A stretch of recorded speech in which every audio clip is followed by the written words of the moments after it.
اس نے کہا مال جتنا بھی ملے ہوتا نہیں یہ مطمئن، اپنی محرومی کے سوتے جاگتے کرتا ہے شور۔ کیا ہمارے ملک کے جو بڑے گزرے ہیں ان کے پاس مال کی کوئی کمی تھی یا ہے؟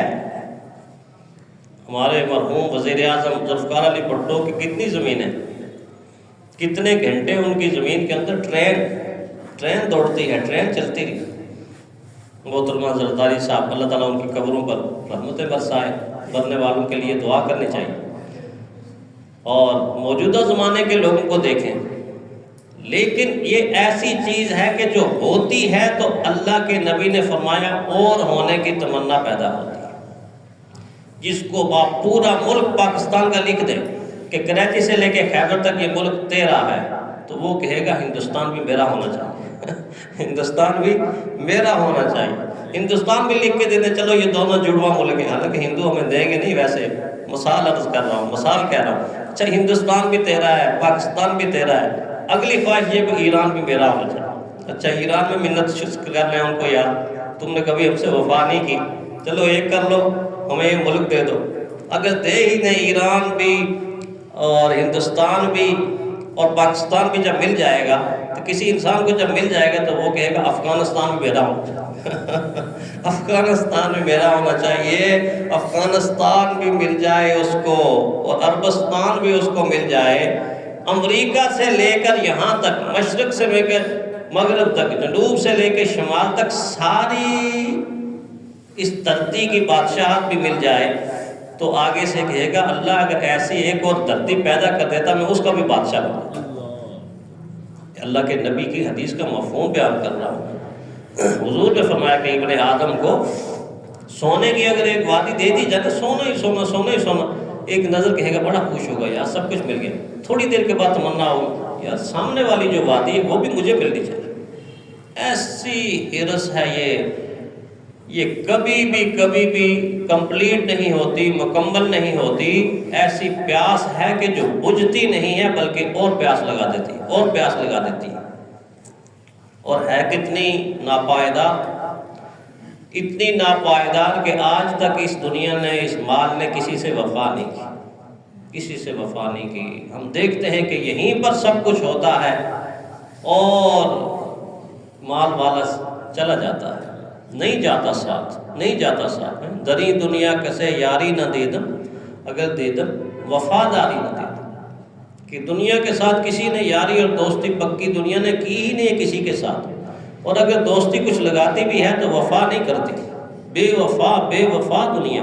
اس لیے عقل مند انسان کون ہوتا ہے؟ عقل مند انسان ہوتا ہے کہ دین گوا کر دنیا لینا ذلت ہے، دین بچا کر دنیا کو ٹھکرانا سیکھ، دین بچا کر دنیا کو ٹھکرانا سیکھ۔ یہ کبھی بھی تمہیں مطمئن نہیں کر سکے گی، یہ بے سکونی اختیار کرے گی۔ جس طرح لیوپولڈ جب سفر کرتا تھا برلن یونیورسٹی میں پڑھنے کے لیے جانے کا تو ہمیشہ دیکھتا تھا یہ آدمی پریشان ٹرین میں، یہ آدمی پریشان، ادھر سے لے کے ادھر تک ہر آدمی کے چہرے کے اوپر پریشانی پریشانی پریشانی، تفکرات میں مبتلا، جا رہے ہیں پروفیسر بھی جا رہے ہیں اور اسٹوڈنٹ بھی جا رہے ہیں اور تاجر اور بڑے بڑے عہدوں والے بھی جا رہے ہیں، سب پریشان۔ اور جب پریشان سب کو دیکھتا تھا تو اپنے استادوں سے آگے کہتا تھا کہ آپ لیکچر دیتے ہیں، میرا ایک سوال حل کر دو، میں دیکھ رہا ہوں ساری دنیا پریشان، حالانکہ اس میں کروڑ پتی بھی ہیں اور بے پناہ مال والے لوگ ہیں، میں سب کو ہی پریشان دیکھتا ہوں، مجھے پریشانی کی وجہ بتاؤ۔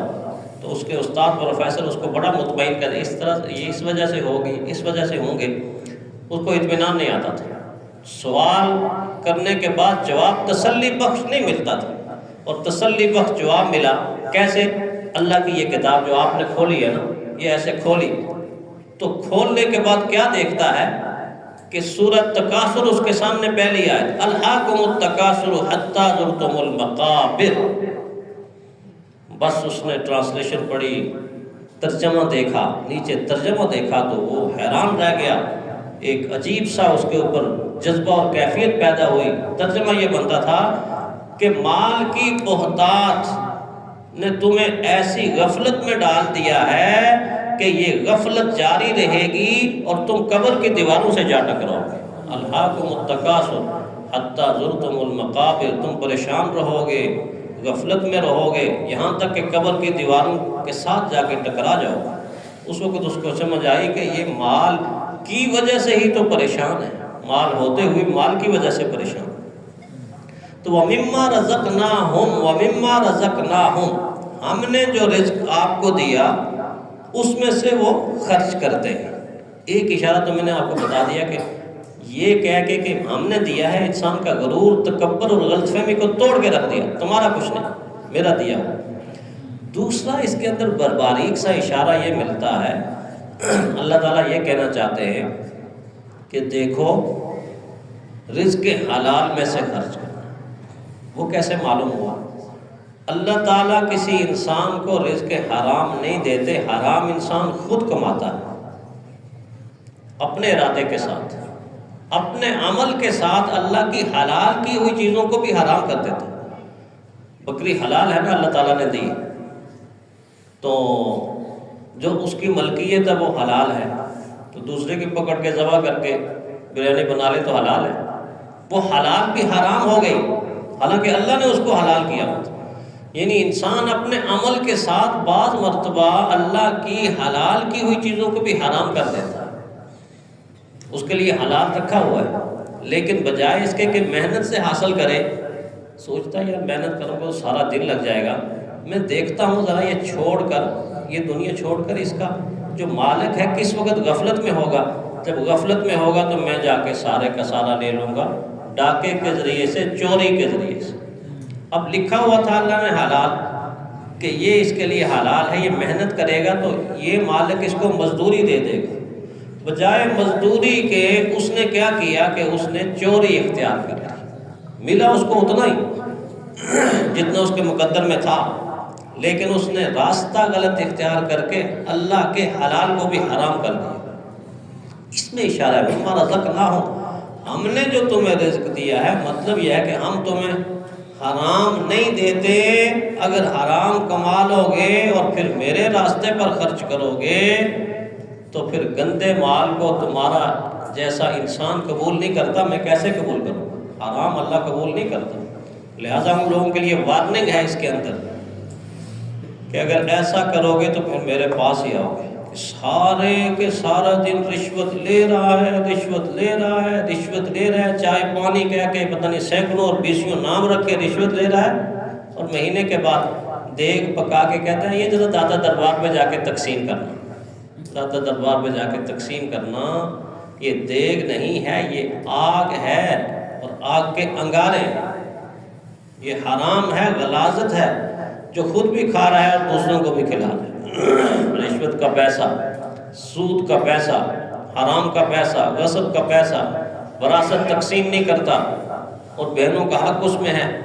یہ کیا ہے؟ یہ ساری کی ساری غلاظتیں ہیں۔ ان غلاظتوں کا علاج دیکھیں قرآن حکیم کی ابتدا ہو رہی ہے، اور تیسری نشانی بیان ہو وَمِمَّا رَزَقْنَاهُمْ، ہمارے دیے ہوئے رزق میں سے خرچ کرو، اپنی غلاظتوں اور کثافتوں کو ہمارے ذمہ نہ لگاؤ۔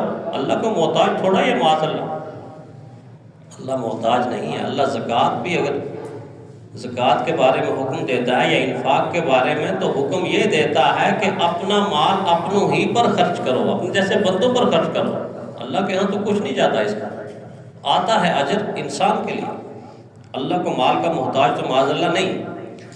تو اس اعتبار سے دوسرا اشارہ اس کے اندر یہ ہے کہ رزق حلال سے خرچ کرنا ہے، حرام سے خرچ نہیں کرنا۔ حرام کمانے کی اجازت نہیں، حرام خرچ کرنے کی اجازت بھی نہیں۔ اسی لیے قیامت کے دن جب سوال کمایا کیسے ہے، میدان محشر میں سوال کمایا کیسے ہے، اللہ ایسے کمایا۔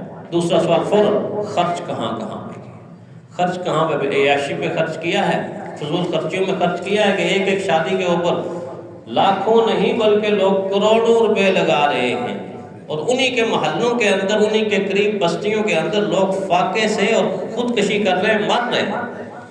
قیامت کے دن سوال تو ہوگا خرچ کہاں کیا؟ اچھا یہ آتش بازی کے اوپر، یہ پھولوں کے اوپر، یہ ڈھول ڈمکے کے اوپر، یہ ناچ گانے کے اوپر، اور یہ ساری ان چیزوں پر خرچ کرتے رہے ہو، تمہارے قریب تمہارے جیسا انسان، تمہارے ہمارے پڑوس پہ رہنے والا انسان خودکشی سے غربت سے خودکشی کر رہا تھا، تم اس وقت سو رہے تھے، تم اس کو جاگ نہیں رہے تھے۔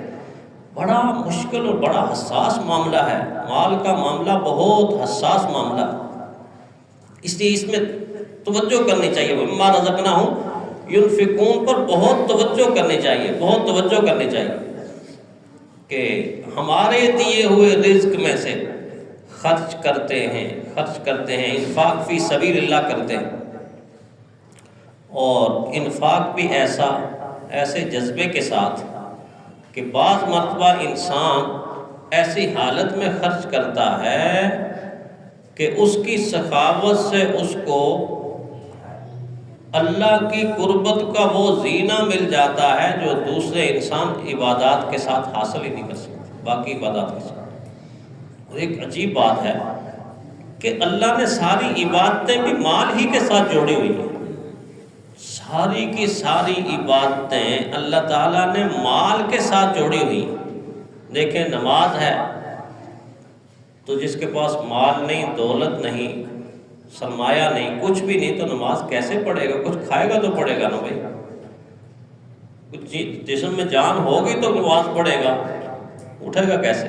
روٹی کھائے گا، کھانا کھائے گا، تو مال ہوگا تو نماز ہوگی، مال نہیں تو نماز بھی مشکل ہے، بڑا مشکل ہے، روٹی کا چکر ہے سارا۔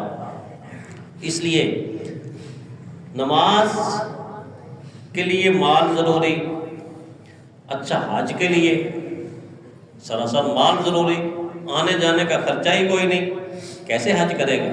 صاحب استطاعت نہیں تو حج بھی ساقط ہو جاتا ہے، نہ کرو حج۔ صاحب استطاعت مال کے ساتھ بنے گا۔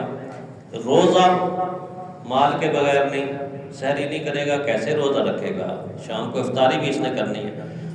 گویا نماز بھی، حج بھی، عمرہ بھی، روزہ بھی، صدقہ بھی، خیرات بھی، سخاوت بھی، اور زکوٰۃ تو ہے ہی مال کا معاملہ، زکوٰۃ بھی، یہ ساری عبادتیں اللہ تعالیٰ نے کس کے ساتھ جوڑی ہوئی ہیں؟ مال کے ساتھ جوڑی ہوئی ہیں۔ مال کے بغیر یہ عبادات آپ کی ممکن نہیں ہو سکتی، آپ کر ہی نہیں سکتے۔ اس سے معلوم ہوتا ہے کہ ضروری کتنا ہے، ضروری اتنا ہے کہ اس کے بغیر آپ کچھ کر نہیں سکتے۔ لیکن ضروری ہونے کے ساتھ ساتھ معاملہ حساس اتنا ہے کہ اگر اس کی طرف بھاگ نکلے تو کہیں تمہارے یہ سارے اعمال غرق بھی نہ ہو جائیں، جتنے میں نے گنوائے ہیں کہ مال کے بغیر ہو ہی نہیں سکتے۔ کہیں ایسا نہ ہو کہ مال کی محبت میں اتنا گرفتار ہو جاؤ کہ یہ جتنے اعمال تم نے مال کے ذریعے سے کیے ہیں مال ہی کے ذریعے سے برباد کر دو۔ اسی لیے اللہ کے نبی کا پیارا پیارا جملہ اتنا جامع ہوتا ہے کہ اس پر ایک انسان غور کر لے کہ ہر امت کے لیے ایک آزمائش، ہر امت کے لیے ایک آزمائش ہے، اور میری امت کی آزمائش جو ہے وہ مال ہے۔ ہر امت کے لیے ایک آزمائش، اور میری امت کی آزمائش مال ہے، یعنی ہر امت کے لیے ایک فتنہ اور میری امت کے لیے فتنہ مال۔ اب یہی جملہ دیکھیں قرآن حکیم کی سورۃ تغابن میں، انما اموالکم و اولادکم فتنہ، دیکھو تمہارے مال اور تمہاری اولادیں بہت بڑی آزمائش، اور اتنی سخت آزمائش ہے، مال کی آزمائش اور اولاد کی آزمائش کے انسان کانپ اٹھتا ہے، اتنی سخت آزمائش ہوتی ہے مال کے ذریعے سے اور اولاد کے ذریعے سے۔ تو اس اعتبار سے اعتدال کی راہ بزرگوں نے کیا بتایا، بڑی خوبصورت مثال دی۔ فرمایا دیکھو کشتی کی مثال ہے، سادہ سی مثال ہے، کشتی پانی کے اوپر ہوگی تو مسافر کنارے پر لگیں گے، اور کشتی کے اندر پانی آئے گا تو مسافر غرق ہو جائیں گے، خود کشتی بھی غرق ہو جائے گی۔ فرمایا اس مال کے اوپر رہنا ہے، جس طرح کشتی مال کے اوپر رہتی ہے بھی ضروری، پانی کے بغیر کشتی چلتی تو نہیں ہے نا، ریت کے اوپر نہیں کشتی چلتی، پہاڑوں کے اوپر کشتی نہیں چلتی۔